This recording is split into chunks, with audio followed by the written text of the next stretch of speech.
विशेष कपड्यात आली म्हणजे काय घालशील म्हणजे तू एखाद्या बेबी शावरला येणाऱ्या बाईकच्या अंगावर काय कपडे एक्सपेक्ट करशील तू? मला नाही माहिती, मी जात नाही रे. एक साधारण एक असा कार्यक्रम आहे बायकांचा, तर तू काय नॉर्मल कपडे. अरे कायम असं डिप्लोमॅटिक नको उत्तर देऊ, जरा खुलके बोल ना, खुलके. नॉर्मल साडी वगैरे किंवा नॉर्मल म्हणून जीन्स वगैरे. हा, ती मिनी स्कर्ट मध्ये आली. मिनी स्कर्ट मध्ये आमच्या घरी आली डोहाळ जेवणाला. आता ती आली आणि आल्यानंतर आमच्या घरातल्या बायकांची एक वेगळीच रिॲक्शन गेली. काही वेळ डोहाळ जेवणाची नाही, मैतीची शांतता पसरली. एंट्री घेतली म्हणजे पहिली गोष्ट तिने खाली बेल वाजवली. बेल वाजवल्यावर मी ते आमचा तो हे असतो इंटरकॉम, म्हणजे माझं फ्लॅट आहे, माझं यांच्यासारखं घडी नाहीये, सो इंटरकॉम असतो, तर तो मी असं हे केला, त्याच्याने दार उघडतं, कारण ते वॉचमन वगैरे नसतो, तो परवडत नाही कोणालाही, म्हणून दार आपोआप उघडतं. तर तसं दार उघडायला पण तिला सवय नव्हती, कारण ती मोठ्या घरात राहणारी मोठ्या माणसाची मोठी मुलगी छोटे कपडे घालून आली होती. तर मग काय तिला उघडता येईना. मग मी म्हणलं दीप्तीला जरा तिला घेऊन ये. ती म्हणाली आई तुम्ही तिला घेऊन या. आई म्हणाली अगं स्मिता तू तिला घेऊन ये आमच्या एका मैत्रिणीला. तर ती गेली बाबा तिला आणायला, आणि हाय असा तिने मोठा आवाज टाकल्यावर आमच्या घरात थोडं जरा वातावरण हे झालं, कारण त्या खालच्या मेन डोर पासून माझ्या घराचं दार अगदी जवळ आहे, अगदी 7-8च पायऱ्या आहेत. आता पहिल्यांदा आमच्या घरामध्ये कुठल्या तरी सणाला कुठली तरी गोरी स्त्री येते म्हणल्यावर एकूणच इथल्या कुठल्याही लोकांच्या घरी गोरी स्त्री आलेली नाही डोहाळ जेवणाला, म्हणून सगळ्या बायका तिला इन्व्हाइट करायला दारात. आता त्या सगळ्या दारात पोहोचल्या आणि तिचे कपडे बघून त्यांनी सगळ्यांनी काही कारण नसताना त्यांच्या दृष्टीचा कोन माझ्याकडे गेला. अरे मला काही कळायलाच मार्ग नाही. बरं मला माझा मुद्दा साधा आहे, की तिला जे कपडे कम्फर्टेबल वाटतात, तिला ज्या कपड्यामध्ये ती सुंदर वाटते, मग तिने व्यवस्थित छान मेकअप वगैरे ती करून आली होती त्या कपड्यांना साजेसा, आणि येऊन बसली. आता काय झालं, तिच्या येण्यामुळे खऱ्या अर्थी 2च माणसं उत्साही झाली. एक मी साजी तुझी मैत्रीण आहे म्हणून ना, आणि माझी, आणि दुसरे आमचे गुरुजी बुवा. अच्छा गुरुजी आले होते. गुरुजी आलता तोपर्यंत. अच्छा, तोपर्यंत आणि गुरुजी साहेबांनी तोपर्यंत सुरू केलं होतं सगळं. एक त्यांनी छोटासा यज्ञ टाईप लावला होता किंचित, आणि मी त्यांना म्हणालो अहो घरात तुम्ही यज्ञ करताय, म्हणलं इथं फायर अलार्म असतात, स्मोक अलार्म असतात, भानगडी व्हायच्या, कशाला करताय? नाही म्हणे मी एक्सपर्ट आहे, मी एकदम कंट्रोल्ड ठेवतो म्हणे त्याला, त्यामुळे काय होतं त्याचीच डिग्री घेतली. त्याचीच डिग्री आहे त्यांची. त्यामुळे मी म्हणलं तुम्ही टेप वगैरे कुठल्या युनिव्हर्सिटीतनं घेऊन आलाय का, तुम्ही लय कॉन्फिडंट आहात? नाही म्हणे आपला अनुभव जोरदार आहे. मग ते साहेब लागले सगळं करायला, त्यांनी सगळं सेटबीट केलं होतं. मैत्रीण आली माझी आणि गुरुजी एकदम उत्साही. गुरुजींनी काय केली मज्जा, गुरुजींनी मित्रा प्रत्येक मंत्र इंग्लिश मध्ये सांगायला सुरुवात केली, समजावून. ओके, म्हणजे ते काय करायचे, मम नाही आधी ते म्हणाले दिस इज यज्ञ and the sticks I am putting in there are called as आहुती. अरे मी म्हणलं तिला आहुती काय, तिला ती बाई कुठं भारतात होती, तिला आहुती कुठली काढायला? अरे हा माणूस सांगतोय. ओके म्हणलं इथपर्यंत ठीक होतं, यज्ञ बिज्ञ तो सांगतोय ते. नंतर त्यांनी सांगायला सुरुवात केली मम माईन आत्मना बोमला त्याच्या आयला. आत्मनाचं त्याला स्वतःला अर्थ मराठीत माहित नाही, तो कुठला इंग्लिश मध्ये सांगायला. श्रुती स्मृती अजून झाला कडेलोट, आणि शेवटी पुराणोक्त म्हणल्यावर म्हणलं आता हे मरतंय. आता काय म्हणला त्याच्यावर तरी मायथॉलॉजी सेज. ओके असं म्हणून त्यांनी ते पण केलं. आता ह्या गुरुजींचं जर का इंग्लिश या दर्जाचं असलं असतं की ते सगळे मंत्र इंग्लिश मध्ये सांगू शकले असते, तर यांना बडगिरी करायची गरज पडली असते का? तरी साहेब काय ऐकायला तयार नाही.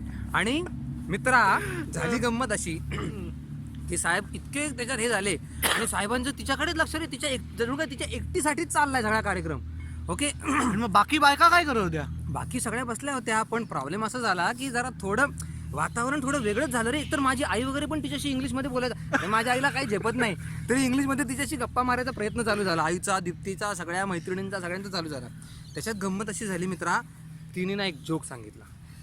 तिला पण थोडा उत्साह आला ना, तर तिने एक जोक सांगितला. आता तिने जोक असा सांगितला तिच्या मैत्रिणीच्या डोहाळ जेवणाच्या, म्हणजे बेबी शॉवरचा इंग्लिश, की म्हणे तिच्या घरी आले होते सगळे आणि ती अशी खूप उत्साही होती, आता बेबी येणार वगैरे ती आणि तिचा नवरा सगळे उत्साही होते, म्हणून ती खूप वाईन प्यायली प्यायली प्यायली प्यायली, इतकी वाईन प्यायली की तिथे उपस्थित सगळ्या पुरुषांची नंतर चुंबन घेत सुटली म्हणे ती. आता या जोकचा परिणाम असा झाला की बाकी सगळे लोक पिन ड्रॉप सायलेंट आणि फक्त 3च माणसं हसली.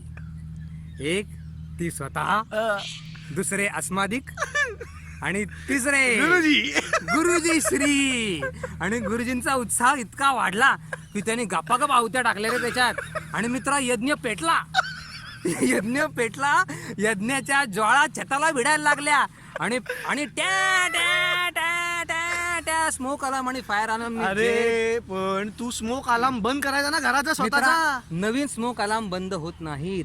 हे आता नवीन आमच्याकडे फायर ऑडिट झालं ना, त्यांनी असे लावलेत की ते बंदच होत नाही जोपर्यंत खरा धूर जात नाही. अरे मग या भटजीला बंद करायचा. अरे बाबा भज्जीला बंद कसला, ते झालं असं की ते सगळं एवढं वाढलं, ती आग बिग एवढी वाढली मित्रा. आमच्या आजूबाजूच्यांनी पोलिसांना फोन केले, पोलीस आले, $1000 दंड झाला मला. आणि एवढा दंड झाला, सगळं झालं. आमच्या घरचे पण थोडे हे झाले, नाराज झालो आम्ही सगळे. गुरुजींना म्हणला तुमची कसली डिग्री, म्हणलं घाला ती घाला म्हणलं या अवतींमध्ये. आता झाले तसे दिले $1000 म्हणलं, उगाच सांगताय फालतू काहीतरी. लगेच बंद करायला लावलं यज्ञ. इथं माझं डोकंच फिरलं होतं. म्हणलं तुम्हाला पाहिजे तर तुम्ही लगेच निघा म्हणलं, आणि जर करायचं असेल तर माझ्या असं कसं म्हणतोस तू गुरुजींना वगैरे. म्हणलं काहीतरी काय चाललंय, म्हणलं यांना बंद करायला लाव आता हे, आणि पाहिजे तर हे कार्यक्रमच बंद करा, किंवा म्हणलं यज्ञ बंद करा आणि तुम्ही नुसतं काय मंत्रपूजा वगैरे करायचं ते करा. मग थोडंसं वातावरण हे झाल्यामुळे सगळं वेगळ्या लेवलला गेलं. मग आता ह्याच्या पुढं वरकडे अशी झाली की माझी ती जी मैत्रीण आहे तिची निघायची वेळ झाली. आता तिने चालली ती. आता तिने शांतपणे काय करायला पाहिजे होतं की तिने म्हणायला पाहिजे होतं की बाय बाय, सी यू, तिला वगैरे निघायला पाहिजे. तर तिने काय केलं, अक्षय असं म्हणून तिने मला मिठी मारली निघण्यासाठी.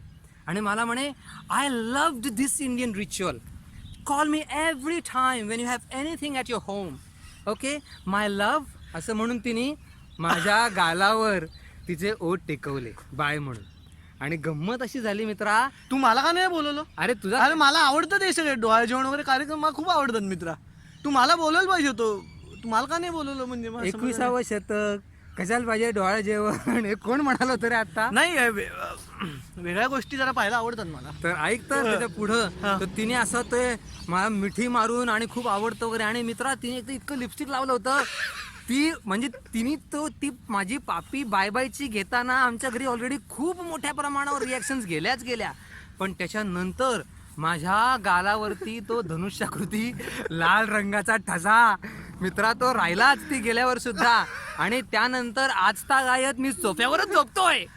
अरे अरे अरे अरे अरे भटजींना नाही ना मिठी मारली तिने? नशीब. अरे मित्रा मला वाटलं मध्येच येतोय आता तो आमच्या मिठीच्या, शिरतो का काय म्हणलं मध्ये, उत्साह एवढा त्याचा वाढलेला. पण बाबा ती गेली आणि मी त्यानंतर अजूनही त्याचे सगळे हे भोगतो आहे. मित्रांनो, असे भग्नावशेष कायम राहतात. तर तुमच्याकडे असं काही असेल तर तुमच्याकडे ठेवा, मी सांगतोय. माझी पार बेअब्रू करून घेतली, तुम्ही करू नका तसं प्लीज. मला म्हणजे मला बोलायला पाहिजे होतं यार. पण अरे तुला हे वेगळंच व्हायला लागले आता. त्याचं काय करायचं का, तुला परत जेवायचं आता? मित्र नाही हवा, चांगला मित्र नाही. मला माहित नव्हतं असं काय होईल. नाही तर याला बोलून काय म्हणजे काय केलं असतं माहित नाही मला. असं इतका मोठा प्रॉब्लेम झाला सगळा माझा त्याच्यात. खूप बोललोय. आता काहीतरी पिऊया, जरा खाऊया सारखं नको रे. पाणी पाणी पाणी पाणी पाणी दिसतंय समोर. ओके, आता आम्ही डोळे जमलो मी. तर ही सत्यनारायणाची कथा 5 काय ते 5 उत्तरा 60 उत्तराची काय असेल ती कहाणी संपूर्ण म्हणून घ्या. सी यू, भेटूया पुन्हा. Bye bye bye.